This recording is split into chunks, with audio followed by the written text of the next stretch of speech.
Home of ক্রিকেটে সার ছেটানো হচ্ছে, পরিচর্যার কাজ চলছে মিরপুর শেরেবাংলা জাতীয় ক্রিকেট স্টেডিয়ামের আউটফিল্ডের।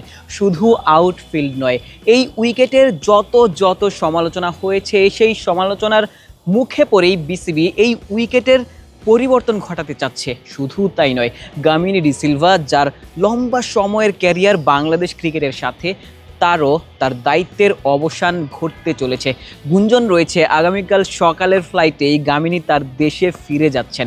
গামিনী ডিসিলভা যার সমালোচনা ছিল আসলে এই মিরপুরের কালোমাটির উইকেটকে ঘিরে, এই উইকেটে গামিনী ডিসিলভা বাংলাদেশ ক্রিকেট দলকে টিম ম্যানেজমেন্টের যেই চাওয়া সেই চাওয়া অনুযায়ী, কিংবা ক্রিকেট বোর্ডের যেই চাওয়া সেই চাওয়া অনুযায়ী উইকেট বানাতে পারছেন না, এমনটাও বিসিবি পরিচালকরা বেশ কিছুদিন ধরেই বলে আসছেন। এর আগের যেই সভাপতি ছিলেন ফারুক আহমেদ, তিনি সভাপতির দায়িত্ব নেওয়ার দিন থেকেই গামিনীকে অপসারণের চেষ্টা করেছিলেন, তবে সেই চেষ্টা সফল হয়নি, কারণ গামিনীর একটা লম্বা সময়ের চুক্তি ছিল, সেই চুক্তি আসলে শেষ হতে চলেছে 3 মাস পর। আজকের দিনেও যদি তার ওই কন্ট্রাক্টের টার্মিনেট করা হয়, তখনও কিন্তু গামিনীকে তার ওই বকেয়াদি যা রয়েছে, আগামী 3 মাসের যত স্যালারি তার রয়েছে, সব কিছু মিলিয়ে বেশ বড় একটা ক্ষতিপূরণ দিয়েই কিন্তু তাকে বিদায় করতে হবে।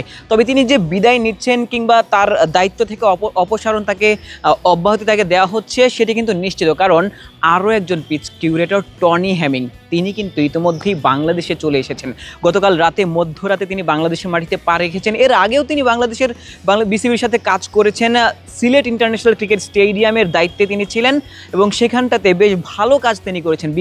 বিপিএল আমরা দেখেছি সিলেটের মাটিতে বেশ রান হয়েছে এবং তার যেই অভিজ্ঞতা সেটিও কিন্তু বেশ বড়। টনি হ্যামিং এর আগে কাজ করেছেন বিশ্বকাপ ফুটবল, যে সেই ফুটবলের টার্ফ তিনি তৈরি করেছেন। বাংলাদেশ, ভারত কিংবা পাকিস্তানের যত পিচ কিউরেটর রয়েছেন তাদের প্রশিক্ষণ এই টনি হ্যামিং নিয়েছেন।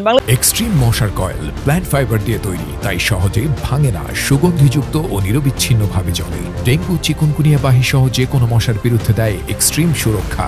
ওই জাহিদ রেজা বাবু, যিনি ওই চট্টগ্রামের সাগরিকা ক্রিকেট স্টেডিয়ামের দায়িত্বে রয়েছেন, পিচ কিউরেটর হিসেবে রয়েছেন, তার গুরুও কিন্তু বলা হয় এই টনি হ্যামিংকে। টনি হ্যামিং শিক্ষানবিশ হিসেবে এই উপমহাদেশের যত পিচ কিউরেটর রয়েছেন তাদেরকে কিন্তু ওই জ্ঞানটা দিয়ে এসেছেন, তাদেরকে পিচ কিউরেটর হিসেবে বেশ অভিজ্ঞতা সঞ্চার কিন্তু তাদেরকে করতে সক্ষম হয়েছেন।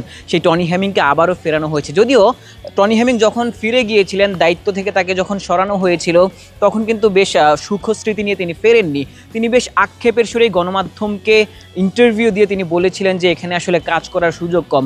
মাহবুবা নাম, যিনি আসলে এই গ্রাউন্ডস কমিটির চেয়ারম্যান, তিনি বলছিলেন যে ওই মুহূর্তে আসলে টনি হ্যামিংয়ের খুব বেশি দায়িত্ব ছিল না, সেই কারণেই তার দায়িত্ব থেকে তাকে অব্যাহতি দেওয়া হয়েছিল, তাকে চলে যেতে বলা হয়েছিল এবং তিনি তারপর ওই পাকিস্তানের দায়িত্ব কিন্তু নিয়েছিলেন। এবং টনি হ্যামিং এই মুহূর্তে আবারও বাংলাদেশে এসেছেন।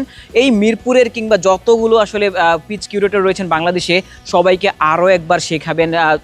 আরও একটা ইম্পর্টেন্ট ফ্যাক্ট, 4 জন ওই মৃত্তিকা বিজ্ঞানী রয়েছেন, সেই মৃত্তিকা বিজ্ঞানীদের ট্রেনিংও কিন্তু এই টনি হ্যামিং করবেন। এবং বাংলাদেশ ক্রিকেটের যতগুলো পিচ রয়েছে, যতগুলো স্টেডিয়াম রয়েছে, সবগুলো পিচের দেখভাল হয়তো বা এই টনি হ্যামিংয়ের দায়িত্বেই যাচ্ছে। এবং বাংলাদেশ ক্রিকেট এই পিচগুলোতে বাংলাদেশ দল ভালো করবে, সেই প্রত্যাশাও হয়তো বা আমরা রাখতে পারি। টনি হ্যামিং দায়িত্ব নিতে যাচ্ছেন, হয়তো বা গামিনী ডিসিলভা আজকের দিনের পরেই বাংলাদেশ ক্রিকেট থেকে তার দায়িত্ব থেকে অব্যাহতি নিচ্ছেন। আশিক সারোয়ার, নিউজ 24।